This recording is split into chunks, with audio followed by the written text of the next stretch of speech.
ओम बापू नंदाचौर वाले आपकी सदा ही जय।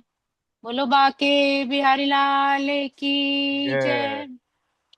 हरि के चरण में तेरा जब मन होगा, तब ही सफल तेरा जीवन होगा। जय हरि हो। के चरण में तेरा जब मन होगा, तब ही सफल तेरा जीवन होगा।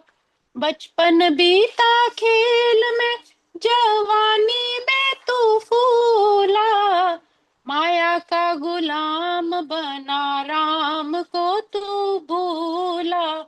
आएगा बूढ़ापा नहीं फिर सिमरन होगा, कैसे सफल तेरा जीवन होगा।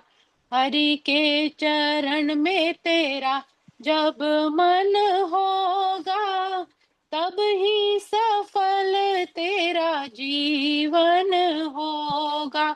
प्रेम से पुकार के हरि को अपना ले, प्रभु जी का रूप अपने दिल में बसा ले। लगन बिना नहीं दर्शन होगा, फिर कैसे सफल तेरा जीवन होगा। हरि के चरण में तेरा जब मन होगा, तब ही सफल तेरा जीवन होगा। तब ही सफल तेरा जीवन होगा। ओम बापू जी महाराज आपकी सदा की ही सदा ही जय। जय। बापू बाके बिहारी लाल की जय। प्यारी सात संगत जी, गीता पाठ श्रवण करते हैं। एक श्लोक।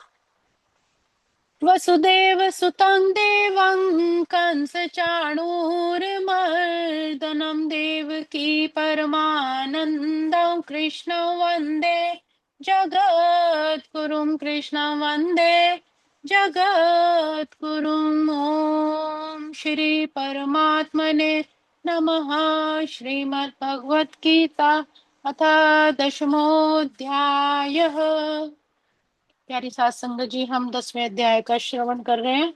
श्लोक क्रमांक हमने 35 तक श्रवण किए। आज अगले श्लोक के उपदेश को श्रवण करेंगे। पिछले श्लोक में प्रभु ने अपने मुखारविंद से उपदेश दिया कि मैं साम वेदों के गीतों में बृहत साम हूँ, जो इंद्र देवता प्रभु की स्तुति के लिए गाते हैं। छंदों में गायत्री हूँ, समस्त महीनों में मार्गशीर्ष हूँ, और समस्त ऋतुओं में जो फूल खिलाने वाली है, चारों ओर प्रकृति में सौंदर्य बिखेरने वाली वसंत ऋतु, वो भी मैं ही हूँ। अब अगला श्लोक, श्लोक क्रमांक 36। द्यूतं छलत्या छलयतास्मस्मि तेजस्तेजस्विनामहं, जयोऽस्मि वयवसायोऽस्मि सत्वं सत्त्ववतामहम्। 36वें श्लोक में प्रभु अपने मुखारविंद से कह रहे हैं कि मैं छलियों में जुआ हूँ और तेजस्वियों में तेज हूँ। मैं विजय हूँ, साहस हूँ और बलवानों का बल हूँ। मैं छलियों में जुआ हूँ। जितने भी छल कपट होते हैं, उसमें उन्हीं कर्मों में द्युत क्रीड़ा को, जुआ को सर्वोपरि कहा है, क्योंकि भगवान से बड़ा तो छलिया कोई और हुआ ही नहीं। और उनके छल कपट भी इतने सुंदर होते थे, जो सभी के कल्याण के लिए होते हैं। जैसे अभी जो है, नागपाल मामा जी ने भी बहुत सुंदर एक भजन सुनाया था कि मनसुख की जो धर्म पत्नी थी, उनको नथ पहनाते हुए मनसुख का ही रूप धारण कर लिया और उनको नथ पहनाने का सौभाग्य प्रदान किया। तो ऐसा प्रभु का प्रेम, जो माता की एक सिर्फ आंखें डराने से डर जाते थे, और नाग पर भी, हजार फन वाला जो नाग था, उस पे नृत्य करने में भी हिचकते नहीं थे। कोई भी रूप धारण करने में वो समर्थ थे और इतना सौंदर्य से परिपूर्ण होता था जो सबके कल्याण के लिए होता था।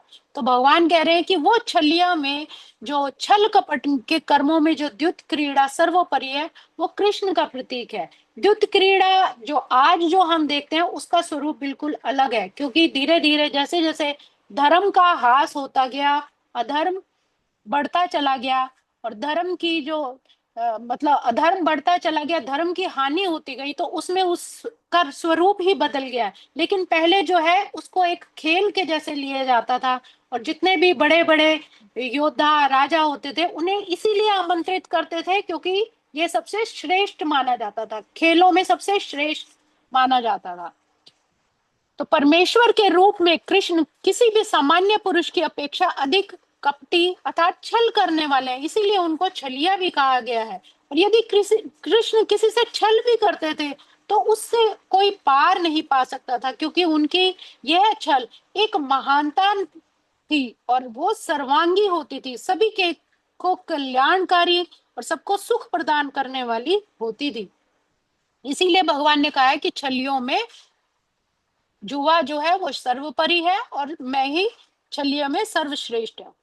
वे विजयी पुरुषों की विजय है। जो भी विजयी, जो वीर पुरुष की जो विजय प्राप्त होती है वो विजय स्वरूप भगवान कृष्ण है। वे तेजस्वियों के तेज हैं, साहसी तथा कर्मठों में सर्वाधिक साहसी और कर्मठ है।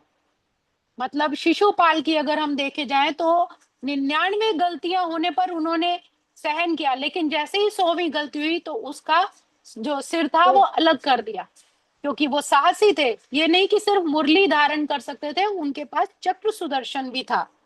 वे बलवानों में सर्वाधिक बलवान हैं। जब कृष्ण इस धरती पर विद्यमान थे तो कोई भी उनको बल में उन्हें बल में हरा नहीं सकता था। यहाँ तक कि अपने बाल्यकाल में भी उन्होंने गोवर्धन पर्वत उठा लिया। एक छोटा सा बालक, सिर्फ 10-11 साल का एक बच्चा, क्या हम कल्पना कर सकते हैं कि वो अपनी छोटी उंगली पर इतना विशाल का गोवर्धन उठा सकता है? नहीं उठा सकता, क्योंकि परमात्मा का ही ये ऐश्वर्य है, ये महिमा है, ये सौंदर्य है। इतने बलवान थे कि वो पर्वत उठाने की सामर्थ्य रखते थे। उन्हें ना तो कोई छल में हरा सकता था, ना ही उन्हें तेज में, ना ही उनसे कोई विजय में हरा सकता है, ना ही साहस और बल में। अर्थात भगवान इन सभी से परे है। उन्हें ना कोई हरा सकता है, ना ही उन पर कोई विजय प्राप्त कर सकता है। उनके अंदर जो साहस और बल है वो अनुपम है, और यही परमात्मा का ऐश्वर्य है। तो आज के श्लोक को हम यही विराम देंगे। ओम श्री कृष्ण अर्पणमस्तु। हरे नमः, हरे नमः, हरे नमः। भजमन नारायण नारायण नारायण नारायण, भव नारायण से तारायण तारायण तारायण, श्रीमन नारायण नारायण नारायण, भव से तारायण तारायण तारायण। बोलो बाके बिहारी लाल लाल की की जय। जय। मेरे बहुत सतगुरु सुंदर। महाराज की जय। संगीता सुंदर। जी ਤੁਸੀਂ ਭਜਨ ਵੀ ਬਹੁਤ ਵਧੀਆ ਬੋਲੇ ਆ ਤੇ ਪਾਠ ਵੀ ਬਹੁਤ ਵਧੀਆ ਸੁਣਾਇਆ ਥੈਂਕ ਯੂ ਆਨੰਦ ਆ ਗਿਆ बापू जी का आशीर्वाद है, बापू जी की कृपा है, सारी संगत का आशीर्वाद है। अपना कीमती समय देने वास्ते सबका बहुत बहुत धन्यवाद। ਆਨੰਦ ਆ ਗਿਆ